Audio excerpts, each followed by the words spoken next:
Hello, beautiful, amazing people. How are you this sunny day? Or at least I hope that it's sunny for you as well. For those of you who are new to my channel, my name is Eleftheria and I'm a front-end developer. These days I've been working with FreeCodeCamp. I'm doing a recap, so I thought why not to take you with me. I've done the previous few challenges, but now I'm in the chapter of applied accessibility. I will walk you through in each one of these challenges, and I hope that you're sitting well. I hope that you're having your water or coffee with you and you are ready to start coding with me. Before we start, actually, I would like to remind you to please like, share and subscribe to my YouTube channel. It would be really important for me. Now, as for the structure, I'm going to read the left part, we are going to code in the middle part, and then the results are going to be visible in the left part of our screens. If you have any question, as always, leave a comment below and I will do my best to answer it. Thank you very much, and let's get started. First challenge: add a text alternative to images for visually impaired accessibility. It's likely you've seen an alt attribute on an image tag in other challenges. Alt text describes the content of the image and provides a text alternative. This helps in case the image fails to load or can be seen by a user. It's also used by search engines to understand what an image contains to include in its results. And then we have an example with image, the source of the image, and the alt, which says, by the way, company logo. People with visual impairments rely on screen readers to convert web content to an audio interface.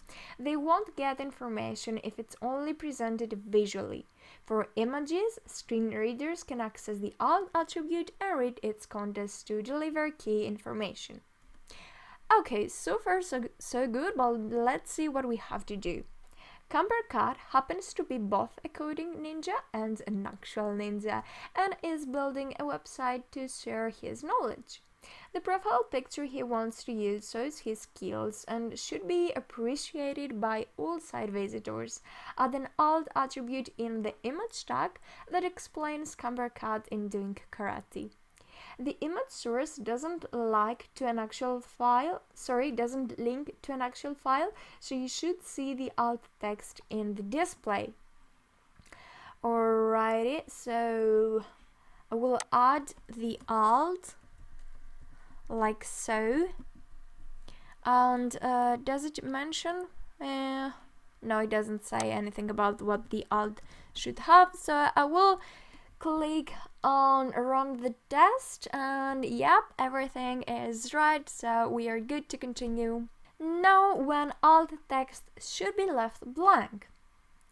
So to give you like a quick read on this article right here, it says that if something is really important, you should use alt. If something isn't really important, then you shouldn't. For example, if you have an image that it doesn't provide any more information than the article itself, then you don't have to use the alt. But in any other way, you should use the alt tag. Okay, so let's read the note here. It says for images with a caption, you may still want to include alt text since it helps search engines catalog the content of the image. Cool! Let's see the challenge. CamperCat has coded a skeleton page for the blog part of his website. He's planning to add a visual break between his two articles with a decorative image of a samurai sword. Cool. Add an alt attribute to the image tag and set it to an empty string. Note that the image source doesn't link to an actual file, so don't worry that there are no swords shown in the display. Okay, we have the source here, and then this time the alt should be empty. And it is empty. We are running the test. Tests are completed and we are good to go. Use headings to show hierarchical relationships of content. As we've learned in the previous challenges and in the previous lessons, we have from heading 1 through header 6 elements. Now, screen readers can be set to read only the headings on a page so the user gets a summary. This means it is important for the heading tags in your markup to have semantic meaning and relate to each other, not to be picked merely for their size values. Semantic meaning means that the tag you use around content indicates the type of information it contains. As an example, a page with header 2 element followed by several subsections labeled with header 4 tags would confuse a screen reader user. With 6 choices, it's tempting to use a tag because it looks better in a browser, but you can use CSS to edit the relative sizing. One final point: each page should always have one and only one header 1 element, which is the main subject of your content. This and the other headings are used in part by search engines to understand the topic of the page. So far so good, but let's also read what we have to do. Cambercat wants a page on his site dedicated to becoming a ninja. Help him fix the headings so his markup gives semantic meaning to the content and shows the proper parent-child relationships of his sections. Change all the header 5 tags to the proper heading level to indicate they are subsections of the header 2 ones. Okay, so we will start with header 2 since we already have a header 1, and as we read here, we should only have one header 2, but then we can have like header 3, and again here below I will have this as header 4, and of course I should start with header 4. I'm going to do the same here, so header 3, and below that 4. Okay, and last but not least, we have here these sections. We are starting from header 3, and the last one is going to be header 4.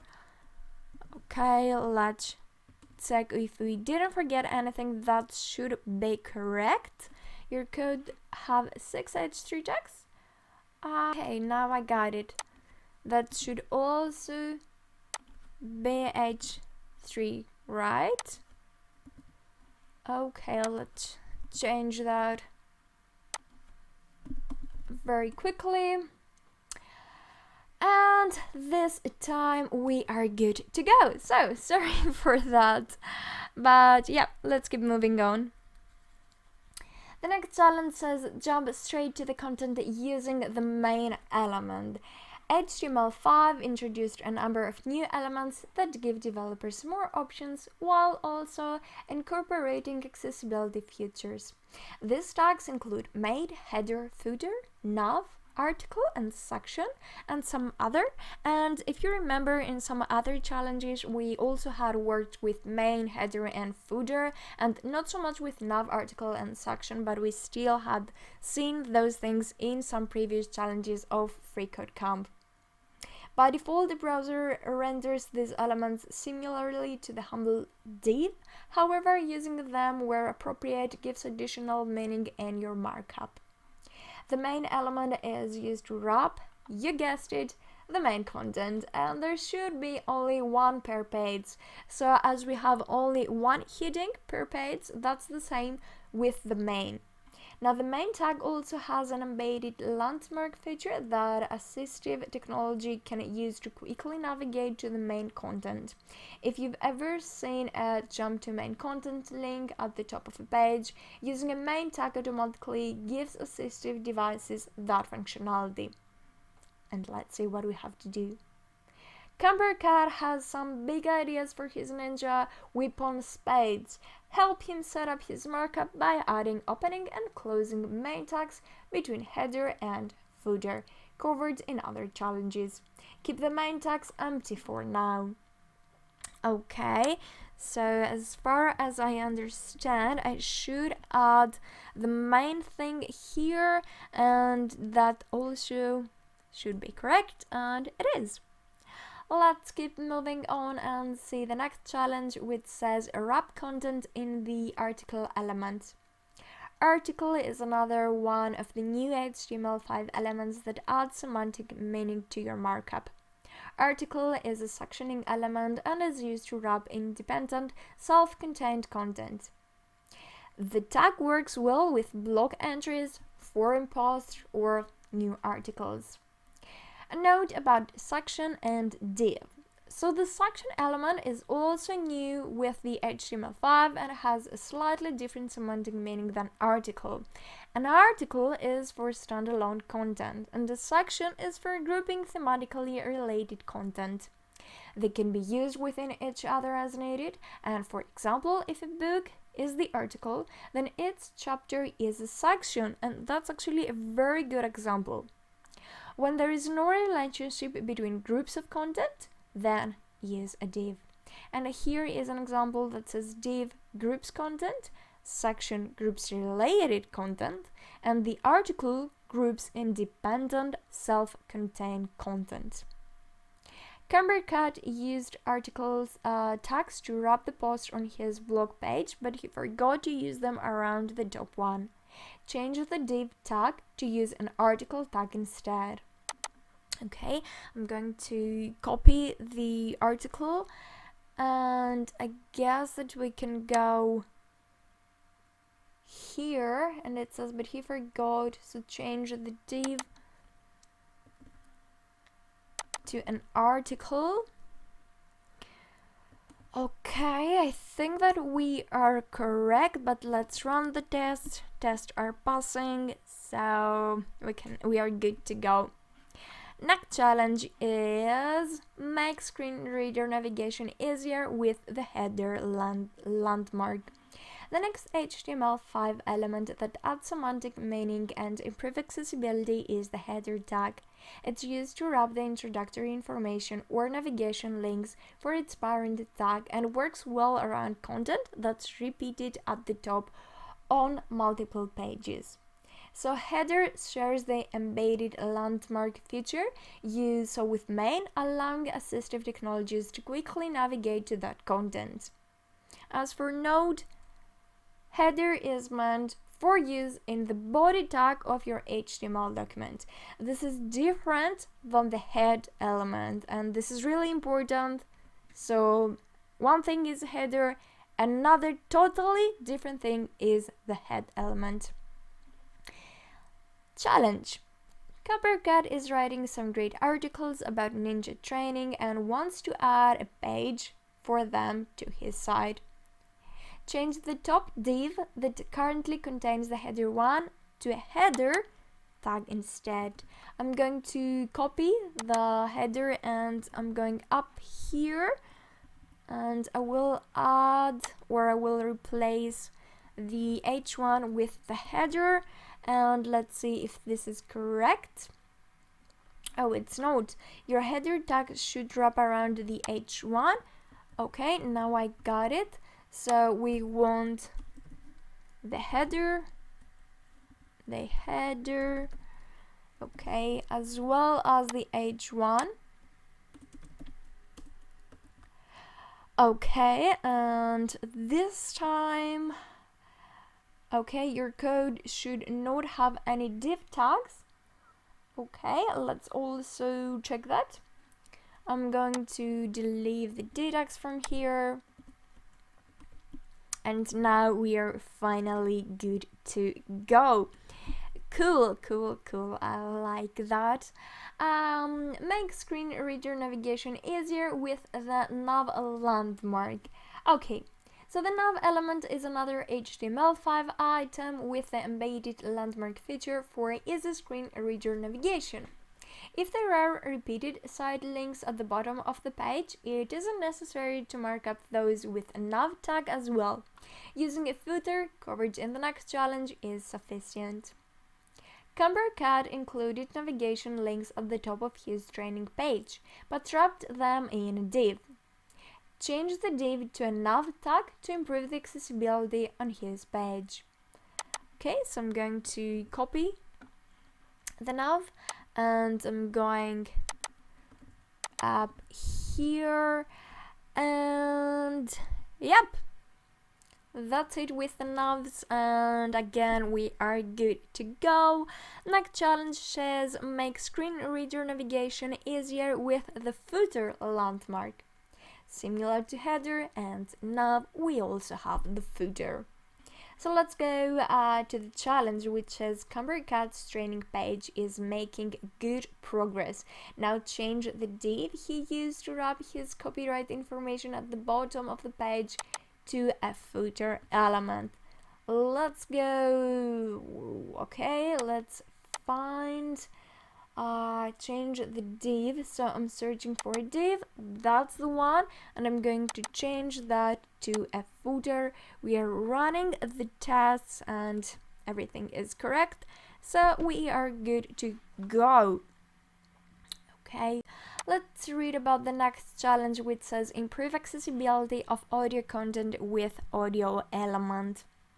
HTML5's audio element gives semantic meaning when it wraps sound or audio stream content in your markup. Audio content also needs a text alternative to be accessible to people who are deaf or hard of hearing. This can be done with nearby text on the page or a link to a transcript.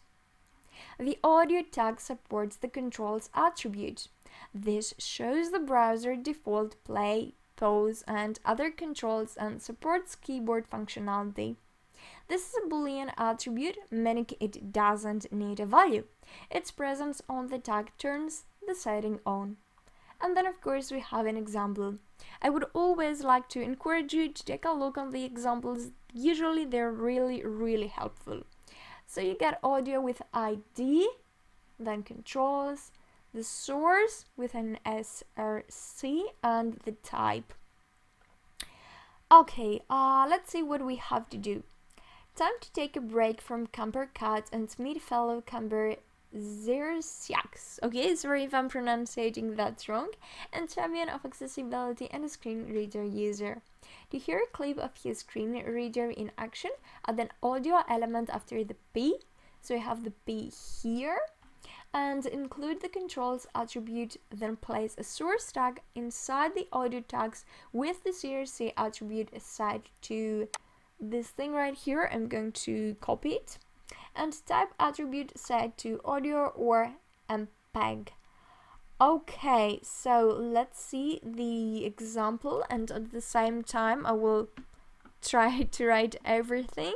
So we have here is the P, and I'm going to change that if I'm not mistaken. Okay, to hear the clip, add an audio element after P. Okay, so it will have it like that, audio, and then here I'm going to close the audio tag like so, and in the audio I will also add the controls inside here, or maybe like, I'm not sure if it should be inside here. Source, I'm going to delete this, and but I'm not sure if I should delete it. Anyway, I'm going to delete it and we will see if we need it or not. I'm going to add the source and CRC equals to this MP3, and then does it also need the note? The type, yep, it should be. So we are continuing from here with the type of audio and MPEG. Okay, and let's see if I'm missing something. I think that I didn't miss anything, and yep, we can continue. The next challenge says improve accessibility of improve chart accessibility with the figure element. So we have a footer, we have header, we have nav, we have section, we have article, we have audio, and now we also have that figure element. So let's see what is this. Let's read the example. So we have the example and it says figure, and then inside that figure we have an image with again the CRC and the alt, then BR to break line to go to the next line, and after that image we have a caption, and we are doing the caption with the fig from figure caption. Alright, I think that in action we will understand this even better. So it says CamberCAD is hard at work creating a stacked bar chart showing the amount of time per week to spend training in stealth, combat and weapons. Help him structure his page better by changing the div tag he used to a figure tag and then a paid tag that surrounds the caption to a figure caption. Okay, so first things first, I'm going to copy the figure and let's find that div. Okay, where is that div? I cannot even see it. Okay, yeah. It says add your code below that line, so it should be easier for me. Okay, now I'm copying the fig caption. Oops. And I will change the paragraph to the fig caption. I will hit Ctrl Enter to run the text, as I think that I did everything correctly, and yep, we are good to go. Let's see the next challenge that says improve form field accessibility with the label element. That's also a new element. The label tag wraps the text for a specific form control item, usually the name or label of a choice. You learned about radio buttons and their labels in a lesson in the basic HTML section. If you didn't do the basic HTML section, then go to my channel, to my YouTube channel, find all the videos, and it was the first one that I did for FreeCodeCamp. It will be easily for you to find out, so yeah. Let's see the example this time. We have the form, and inside the form we have the label, a form with name, and then the name, and that's it. As for the input, we have the type. This time is text, an ID, and a name. Cool. So, CamberCAD expects a lot of interest in his thoughtful blog post and wants to include an email sign-up form. Add a for attribute on the email label that matches the ID on its input field. Okay, so add a for attribute on the email label. Let's find that. Okay, label. And here I think that we have to add the for, and we can have it as email, like so. And I don't think that we need anything else. Okay, no, we do need we need the for, but haven't I added label for? Oh, sorry, email, not email. Oh my god. Okay, I must learn how to type. Cool, now we are good to go, everything is correct, so let's see our next challenge. And this time it says wrap radio buttons in a Fieldset element for better accessibility. So we have the Fieldset tag surrounds the entire grouping of radio buttons to achieve this. It often uses a legend tag to provide a description for the grouping, which is read by screen readers to its choice in the Fieldset element. And we also have like a beautiful example here that says form. Then we have the Fieldset, which closes down here, and inside here we have like the legend, and then input with label, input and label, input and label, with the IDs, the types, and so on and so forth. Let's see what we have to do for this challenge, and it says like CamberCAD wants information about the Ninja level of his users when they sign up for his email list. He's adding a set of radio buttons and learned from our last lesson to use label tags with 4 attributes for its choice. Go CamberCAD! Woohoo! However, his code still needs some help. change the div tag surrounding the radio buttons to a field set tag. Let's find that. So I guess it's this one. And then it says, then change the p tag to legend. So let's also copy that, go to the p element and change that to legend.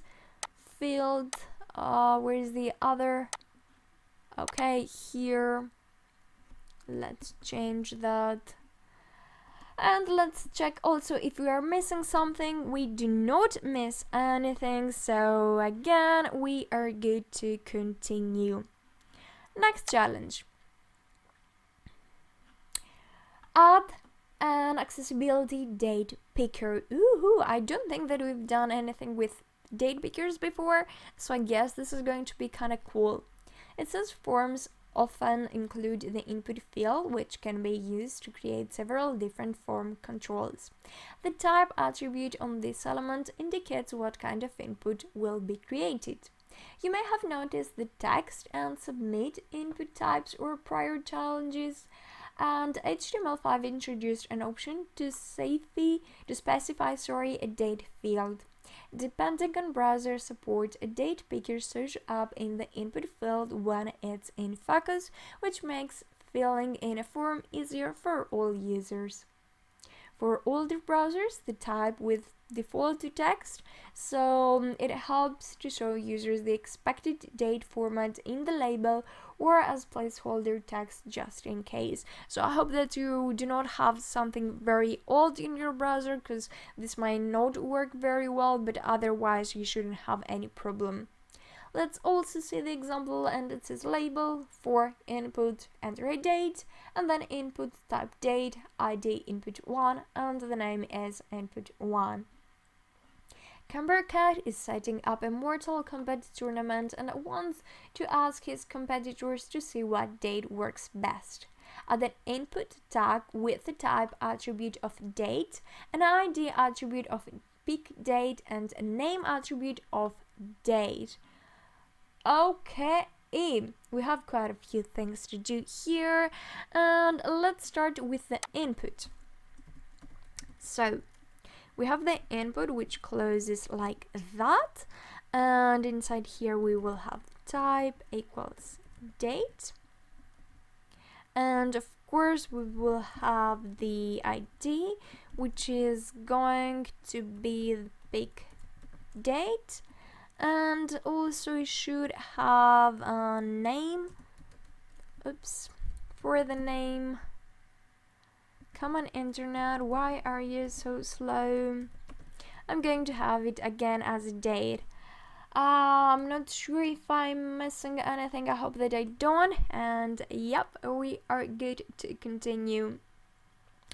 Standardize times with the HTML5 DateTime attribute. Let's see the example, and I think that we will understand everything that we have to do. We have a P with Master Cambercat officiated the cage match between Koro and Scorpion, and then you have the time in date time. And then you're closing the time, so you're opening this tag, you're including your date time, and then you should also close the time. Cambercat's Mortal Kombat survey results are in. Rapid time tag around the text Thursday, September, okay, and add a date time attribute to its set, okay. So first things first, it says wrap a time tag around the text Thursday, so let's find that. Here it is, or from here it starts, and I will hide that as time. We should close that at, okay, here, time, okay, I didn't close that, but I should have done it. Cool, and then what else does it say to add, like a date time? Where should I add that? Okay, add the date time attribute to it, set to, okay, So here equals, and I'm going to copy also this part right here. Let's paste it. Let's read one more time to see if we are forgetting about anything. I don't think that we do, so I'm going to click on run the tests. And yep, we are good to go. Cool. Let's see our next challenge, which says make elements only visible to a screen reader by using custom CSS. Cool, so let's deal a little bit with CSS. I think I've missed CSS. So now it says, have you noticed that all of the applied accessibility challenges so far haven't used any CSS? And if you ask me, yep, I have. This is to show the importance of a logical document outline and using semantically meaningful tags around your content before introducing the visual design aspect. However, CSS's magic can also improve accessibility on your own page when you want to visually hide content meant only for screen readers. And then we have an example. So it says here's an example of the CSS rules that accomplish this. You have SR only, position left width, hide top and overflow. Note that the following CSS approaches will not do the same thing. We have a display none, or visibility hidden, which hides content for everyone, including screen reader users. 0 values for pixel sizes, such as width, 0 pixel hide, 0 pixel removes that element from the flow of your document, meaning screen readers will ignore it. This is very important, you guys. We should all remember that. Let's go to the challenge and see what we have to do. It says CamberCat created a really cool stacked bar chart for his training page and put the data into a table for his visually impaired users. The table already has an SR only class. Okay, I can see it here, but the CSS rules aren't filled in yet.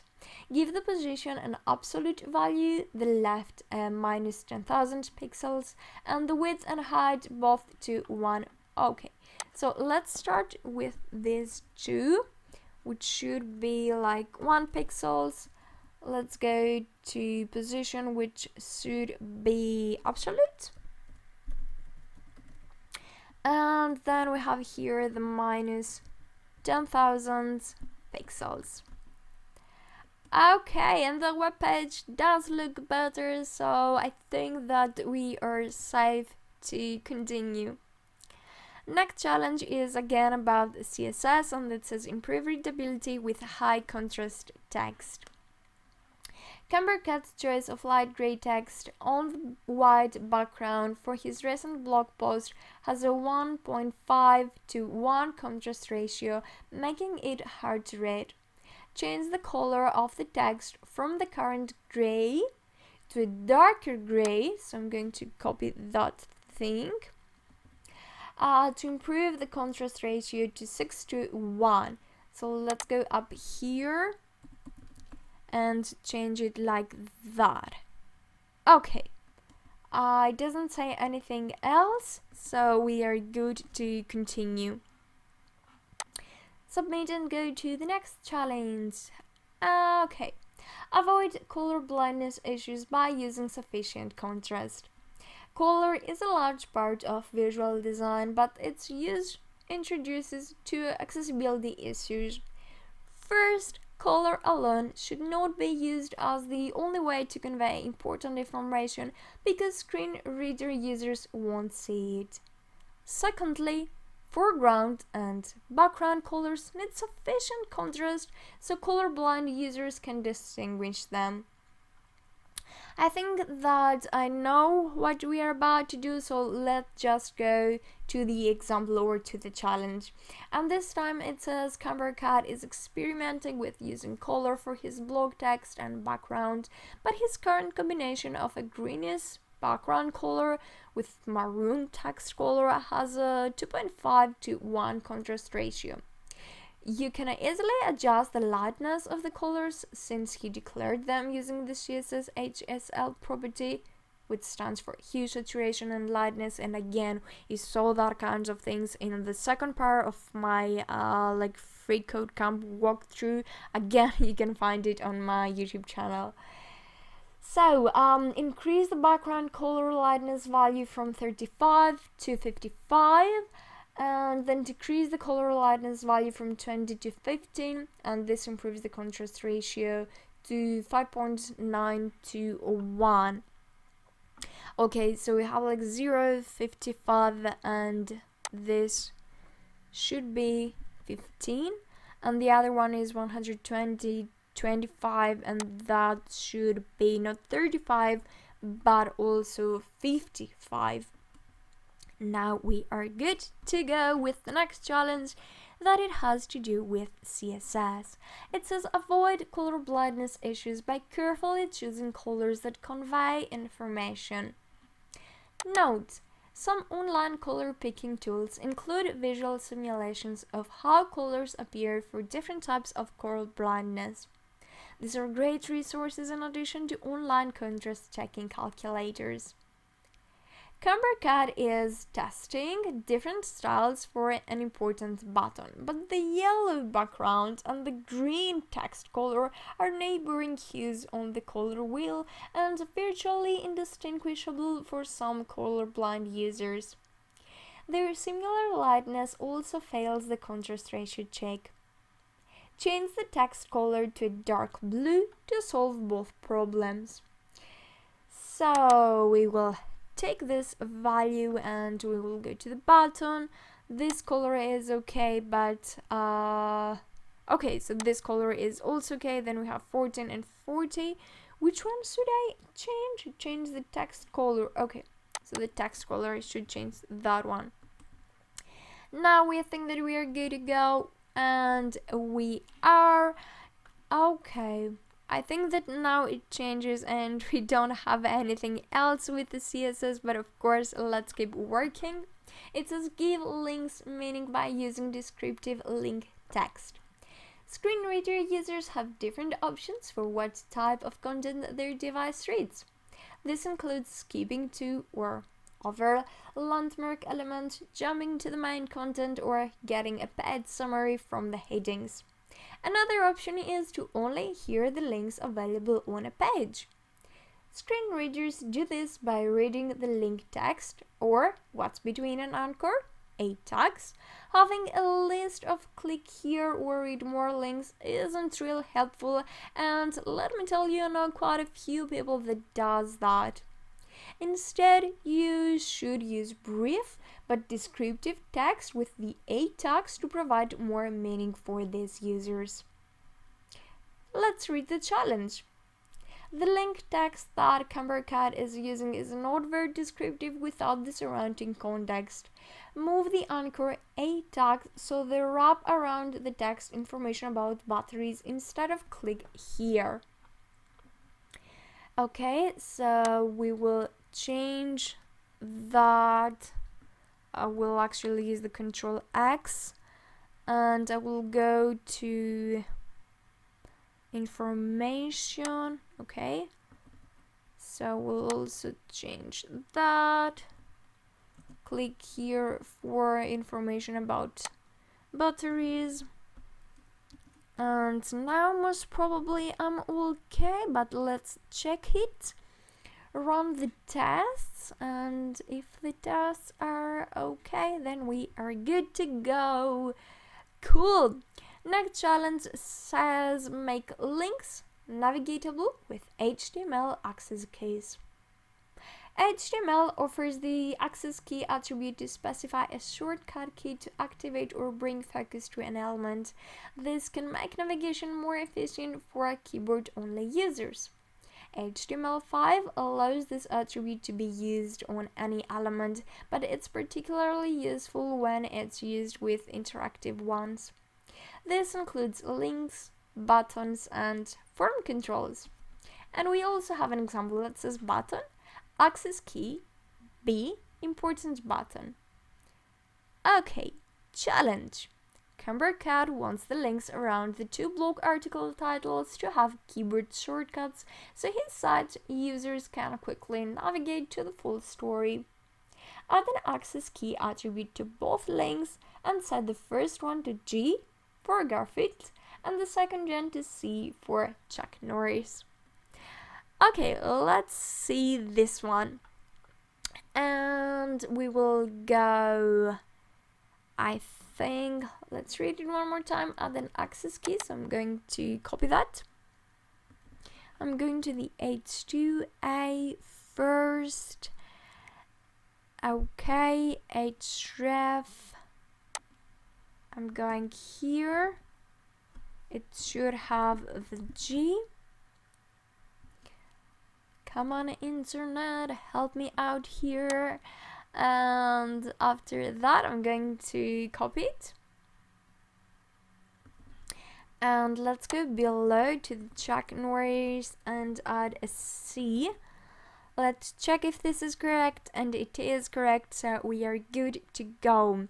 Next challenge says use tab index to add keyboard focus to an element. The HTML tab index attribute has three distinct functions relating to an element's keyboard focus. When it's on a tag, it indicates that element can be focused on. The value, an integer that's positive, negative, or 0, determines the behavior. Certain elements, such as links and forms controls, automatically receive keyboard focus when a user tabs through a page. It's in the same order as the elements come in the HTML source markup. The same functionality can be given to other elements such as div, span, and p by placing a tab index 0 attribute on them. So we also have a small example here that says div, tab index 0, I need keyboard focus. Cool, let's read what we have to do. CamberCat created a new survey to collect information about his users. He knows input fields automatically get keyboard focus, but he wants to make sure his keyboard users pause the instructions while tabbing through the items. Add a tab index attribute to the p tag and set its value to 0. Bonus, using tab index also enables the CSS pseudo class focus to work on the p tag. Okay, so let's take this tab index and let's try to find the paragraph. The paragraph is with the instructions, so here I'm going to do it like that, tab index 0, and if we I'm not missing anything, so we are good to go. The next challenge is use tab index to specify the order of keyboard focus for several elements. The tab index attribute also specifies the exact tab order of elements. This is achieved when the value of the attribute is set to a positive number or 1 or higher. Setting a tab index equal 1 will bring keyboard focus to that element first. Then it cycles through the sequence of specified tab index values like 2, 3, 4, etc. Before moving to default and tab index 0 items. It's important to know that when the tab order is set this way, it overrides the default order. This may confuse users who are expecting to start navigation from the top of the page. This technique may be necessary in some circumstances, but in terms of accessibility, take care before applying it, so please pay attention before using that method. We also have an example, and the example says div tab index 1, I get keyboard focus, and I get it first. Then with tab index 2, I get keyboard focus and I get it second. Alright. CamberCat has a search field on his inspirational quotes page that he plans to position in the upper right corner with CSS. He wants the search input and submit input form controls to be the first two items in the tab order, so this and this. Add a top index attribute set to 1 to the search input and a top index attribute set to 2 to the submit. Okay, so I'm going to copy top index, I'm going to input, and here I'm going to do the first one as 1 and the second one as 2, and after that let me check if I'm forgetting anything. Okay, I'm not, so I'm going to click on run the test and hopefully everything will be correctly done. Okay guys, so I think that we're done with this part of FreeCodeCamp. So we just completed applied accessibility. I hope that you are happy with yourself. I hope that you completed with me all the challenges, and of course if you have any question, feel free to ask me below in the comments. Feel proud of yourself for completing everything about applied accessibility, and yeah, that's it for me. If you like that video, please don't forget to like, share it with your friends, and subscribe to my YouTube channel. See you very soon. Have an awesome day. Bye.